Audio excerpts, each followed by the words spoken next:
ఆరోగ్యం అంటే natural food, nature మంత్ర. ఇప్పుడే మీ ఇంటికి తెచ్చుకోండి. నమస్కారం, వెల్కమ్ టు ఐటీ. నేను మీ సంగీత. ఇప్పుడు వాటర్ బాటిల్స్ ఉంటాయి కదా, ఆ water bottles, packed water bottles కూడా ఏదైతే అంతర్జాతీయ ప్రమాణాలను పాటించాలి అని చెప్పాలని చెప్పేసి సుప్రీంకోర్టులో ఒక పిటిషన్ను వేయడం జరిగింది. అయితే ఆ పిటిషన్ను ఎప్పుడైతే కూడా జడ్జి చూడడం జరిగిందో, చూసిన తర్వాత నీటి విషయంలో ఇది లగ్జరీ లిటిగేషన్ కింద రావడం జరుగుతుంది.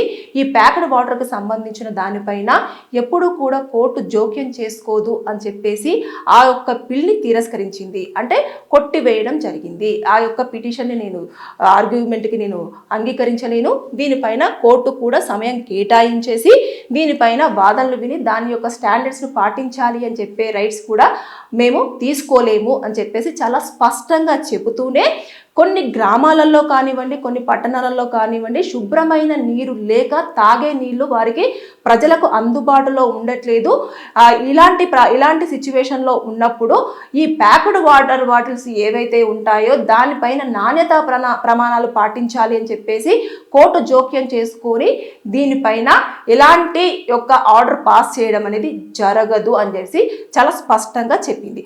దాంతోపాటు ఇంకా ఏంటంటే, ఎప్పుడైతే ఇలాంటివన్నీ ఉంటాయో ఇది కోర్టులో పరిగణించి కోర్టు దాకా తీసుకొచ్చేది కాదు. ఎందుకంటే ఇది లగ్జరీ లిటిగేషన్ కాబట్టి, దాంతోపాటు వాటర్కి సంబంధించినవి కాబట్టి ఈ యొక్క పిటిషన్ అనేది కోర్టులో దాఖలు చేయకుండా దీనిని ఏదైతే ఫుడ్ సేఫ్టీ అథారిటీ, అదేవిధంగా బ్యూరో ఆఫ్ ఇండియన్ స్టాండర్డ్స్ ఉంటాయి కదా, దానికి మీ యొక్క రిప్రజెంటేషన్ని పాస్ చేస్తే వారు దీన్ని ఆలోచన చేసిన తర్వాత ఆ యొక్క నాణ్యతా ప్రమాణాలు ఏ విధంగా ఉన్నాయి, ఖచ్చితంగా ఈ నాణ్యతా ప్రమాణాలను ఖచ్చితంగా పాటించాలి అని చెప్పేసి ఆ యొక్క సంస్థలు దీనిపైన చర్యలు తీసేసుకొని వారి యొక్క దానిపైన ఒక ఆర్డర్ లాంటిది కానీ పాస్ చేసే అవకాశాలు ఉంటాయి. నాణ్యతా ప్రమాణాల గురించి పట్టించుకోవాల్సింది వాళ్ళు తప్పించి కోర్టు దీంట్లో జోక్యం చేసుకొని చేసే ప్రసక్తి లేదు అని చెప్పేసి చెప్పారు.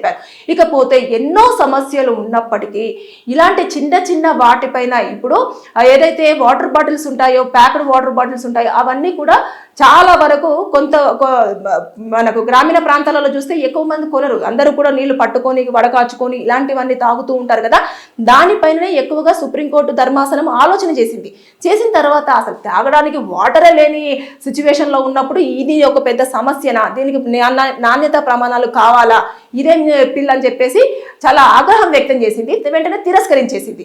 కాబట్టి ఇక్కడ చూసేసుకుంటే మనము చూస్తూ ఉంటే కొంతమంది వాటర్ కావాలి అంటే ఎక్కడికో కొన్ని మైళ్ళ దూరం నడిచిపోయి అక్కడ తవ్వుకొని తీసుకొని వాటర్ తీసుకొని ఒక బిందె వాటర్ తీసుకోవడం కోసం కొన్ని కిలోమీటర్లు కూడా వాళ్ళు నడకగా వెళ్ళి తీసుకొని రావడం జరుగుతుంది ఆ ఒక్క బిందె వాటర్ తాగేటివి.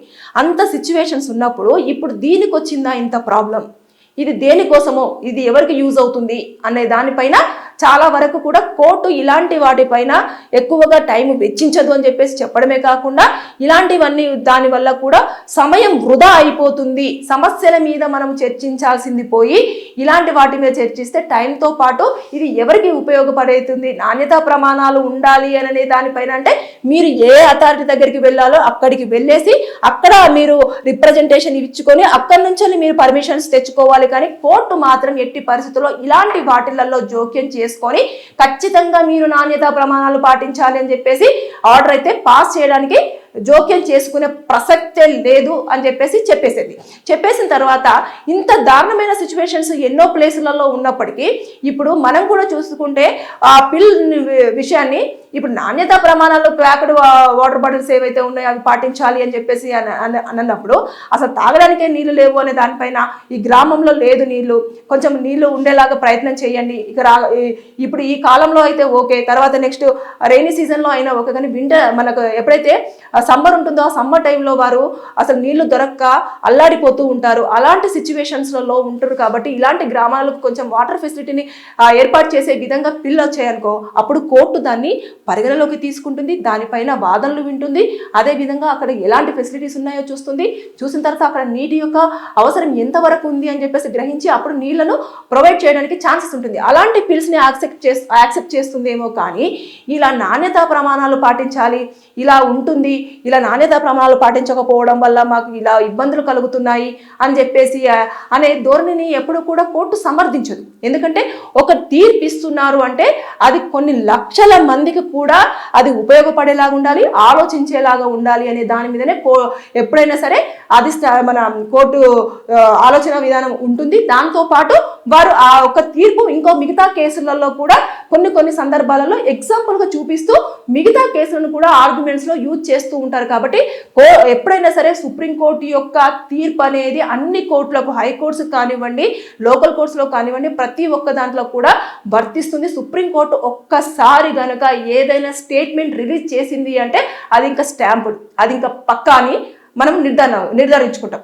అలాంటిది ఇలాంటి చిన్న వాటివి కాకుండా పెద్ద సమస్యలు ఉంటే దానిపైన కోర్టు సమయం పెడుతుంది, ప్రాబ్లమ్ సాల్వ్ చేయడానికి ఆలోచన చేస్తుంది అని చెప్పేసి చాలా క్లియర్గా ఎవరైతే ఆ పిల్ దాఖలు చేశారో ఆ వ్యక్తికి సూచించడం జరిగింది. జరిగిన తర్వాత సమస్యలు ఉన్నప్పుడు పోరాడాల్సింది పోయి ఇలాంటి వాటి కాదు అని చెప్పేసి అన్నట్టుగా కూడా గట్టిగా మేము చెప్పినట్టుగా కూడా మన దగ్గర ఇన్ఫర్మేషన్స్ ఉన్నాయి. అంటే ఇలాంటివన్నీ చోటు చేసుకుంటున్నాయి. కాబట్టి ఇప్పుడైతే సుప్రీంకోర్టు నిజంగానే ప్యాక్డ్ వాటర్కు సంబంధించి అంతర్జాతీయ నాణ్యతా ప్రమాణాలు పాటించాలి, పర్మిషన్ ఇవ్వండి అనే దానిపైన మాత్రం సుముఖతగా లేక వెంటనే ఆ పిల్ని తిరస్కరించేసి కేసును కొట్టివేసేసి అతనికి గట్టిగా వాట్లు పెట్టేసి తర్వాత ప్రాబ్లమ్స్ ఎన్నో ఉన్నాయని చెప్పేసి ఒక్కసారి గుర్తు చేయడం జరిగింది. అంటే ఈ లెక్కన చాలా మంది పోరాడుతూ ఉంటారు. పాపం వాళ్ళకి ఏ విధంగా రావాలి, సుప్రీంకోర్టులో కేసు వేసి అంటే మనం ఒక పిల్ వేయాలంటే ఎంత ఖర్చు అవుతుంది, అక్కడే ఆగిపోతారు. అలాంటి వారి కోసం ఎవరో ఒకరు ఇలా వేసేసి పిల్ వేసేసి వారికి వాటర్ ప్రొవైడ్ చేస్తే వారు తాగుతారు, పిల్లలకు అన్ని అందుబాటులో ఉంటాయి. కొంతమంది అయితే అసలు నీళ్లు తాగడానికి కానివ్వండి, ఇంట్లో వసతులు వాడుకోవడానికి కానివ్వండి ఉండనే ఉండవు. అలాంటి సిచ్యువేషన్లో చాలామంది ఉన్నప్పటికీ ఇలాంటి వాటిపైన పిల్లు వేసేసి వృధా చేసుకొని సుప్రీంకోర్టు యొక్క ధర్మాసనాన్ని ఆగ్రహానికి వ్యక్తం చేసి టైం అంతా వేస్ట్ చేయడమే తప్పించి ఉపయోగపడే దానిపైన పిల్లు వేసినా కూడా ఆలోచించేలాగా ఉండాలి. ప్రజలు అబ్బా ఏం వేశారు పిల్, నిజంగానే ఇది చాలా మందికి పనికొస్తుంది, ఇది అందరూ ఆలోచింపజేసింది ఈ పిల్లు వేస్తే అని చెప్పేసి అన్నట్టుగా ఉండాలి. కాబట్టి మనము న్యాయం చేసే దిశగా ఆలోచన చేస్తున్నప్పుడు, లేదు అనుకుంటే ఇక్కడ న్యాయం చేస్తే ఇంతమందికి ఉపయోగపడుతుంది అనుకున్నప్పుడు అలాంటి పిల్లు వేస్తే అప్పుడు అప్రిషియేషన్స్ వస్తాయి.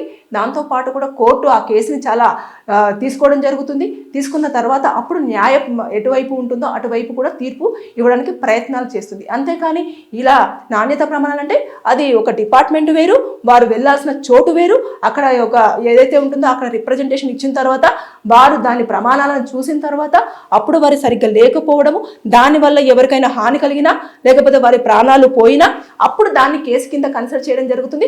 అప్పుడు కోర్టులో వేస్తే అది కింది కోర్టు నుంచి హైకోర్టుకి, హైకోర్టు నుంచి సుప్రీంకోర్టుకి అనేది రావడం జరుగుతుంది. కాబట్టి ఇవన్నీ స్టెప్స్ అన్ని వదిలేసి డైరెక్ట్గా సుప్రీంకోర్టులోనే పిల్ దాఖలు చేయడం పైన కూడా ఇవన్నీ కూడా ఎప్పుడైతే ఉంటుందో ఆ విషయాలలో మొత్తం కూడా డిస్కస్ చేయడం జరిగింది. చేసిన తర్వాతనే దాన్ని మీరు కేసుని పక్కన పెట్టేశారు. కాబట్టి దయచేసి నేను చెప్పేది ఏంటంటే ఎప్పుడైనా సరే ఒకరి కోసం పోరాడుతున్నారు, లేదంటే ఒక దానికోసం ఫైట్ చేస్తున్నారు, ఒక దానికోసం సుప్రీంకోర్టులో పిల్లేస్తున్నారు, లేదంటే హైకోర్టులో పిల్ వేస్తున్నారు అన్నప్పుడు దయచేసి అది ఎంతమందికి ఉపయోగపడుతుంది, ఎవరెవరికి ఉపయోగపడుతుంది, ఎవరు దానివల్ల లాభం పొందుతారు, ఎంతమంది మనల్ని గుర్తు చేసుకుంటారు, మనం వేసిన ఒక పిల్ వల్ల వచ్చే తీర్పు ఎంతమందికి ఆదర్శంగా ఉంటుంది అనే దానిపైన ఆలోచన చేసి వేస్తే అన్ని రకాలుగా బాగుంటుంది. కొంతమందికి ప్రయోజనం ఉంటుంది, కొంతమందికి ఉపయోగం ఉంటుంది, కొంతమందికి లాభపడే అవకాశాలు ఉంటాయి. కాబట్టి దాని పరంగా ఆలోచించి ఇక మీద ఎవరైనా పిల్లు వేసినప్పుడు అలా ఆలోచించి వేస్తే అన్ని రకాలుగా బాగుంటుంది అనేది నా ఒపీనియన్. Thank you.